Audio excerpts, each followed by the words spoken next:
Ministri Gjerman Krish Baum thot se propozimi i Merc për antarësim të asociuar të Ukrainës, Moldavis dhe Ballkanit Perëndimor në Bashkimin Evropian s'po kuptohet për politikanin senjor Gjerman Günther Krish Baum, Ministri i Shtetit për Europën dhe Punët e Jashtme të Gjermanisë. Bashkimi Evropian duhet të reagojë e të hapë rrugë të reja si për zgjerimin ashtu edhe për buxhetin.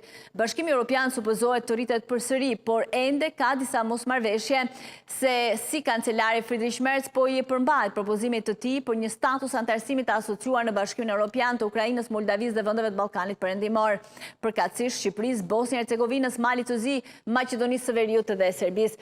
Kritikët ankohen se kjo do të ishte një dhomë pritje ose një formë antarësimi e klasit të dytë. Günther Krish Baum kundërshton duke thënë se me sa duket ata ende nuk e kanë kuptuar modelin. Për Ministrin e Shtetit për Europën në Ministrinë Federale të Jashtme, kjo ka të bëjë me një angazhim të qartë. Ai shpjegon pse nuk duhet t'u japim këtyre vendeve të cilat më pas do të kishin statusin antar të asociuar, megjithse pa të drejtë vote, mundësinë për të marrë pjesë në mbledhjet e Parlamentit Evropian.